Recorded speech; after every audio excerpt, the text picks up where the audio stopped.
Where would you live if there were no houses to buy? How would you get your clothing if there were no malls to shop in? How would you get from place to place if there were no cars? Could you survive on your own, using only what nature has to offer?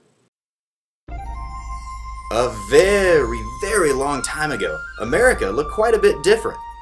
It was a place with endless fields and big tall trees, and rocky mountains and sparkling rivers.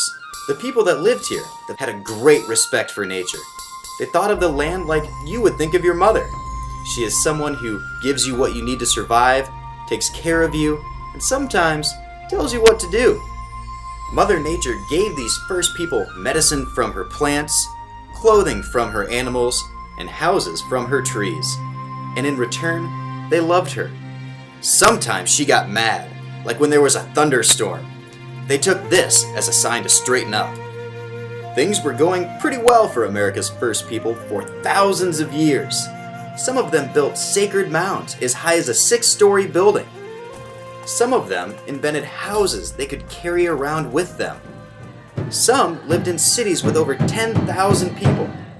They had plenty of food that they grew and animals to hunt. Soon, there were over 10 million people, maybe a lot more. They lived in every corner of what is now the United States and had unique and different ways of living, depending on what nature gave them in their region. But then, one day, something happened that changed everything.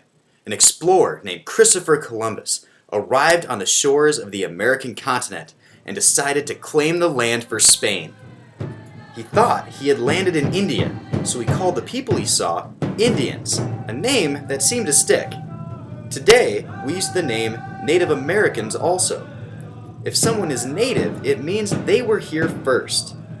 More and more white people wanted to come to America. The Spanish came, the French came, and of course, the English came too, and they stayed. Native Americans became friends with these newcomers at first, but then, things began to change. Settlers wanted their land. Native Americans fought back to keep the land they knew as home. But with so many new people coming, the Indians were starting to become outnumbered. With less and less land, how would the Indians keep their own separate way of life? President George Washington thought he had a solution.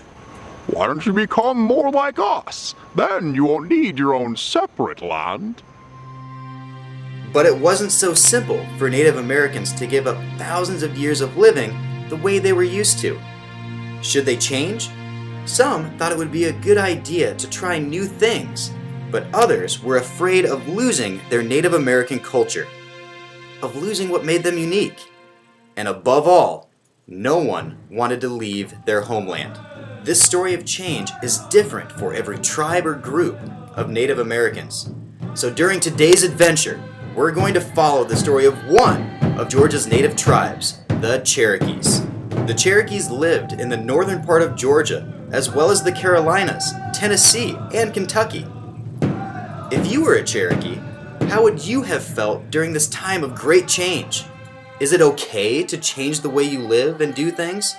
Or is it better to stay loyal to the old ways? Today's story will take you back to a time long ago. You will actually become Cherokees for a short time to see how you feel when you have to make hard choices about your culture under tough conditions. What will happen to you? Get ready to meet your destiny as you travel back in time.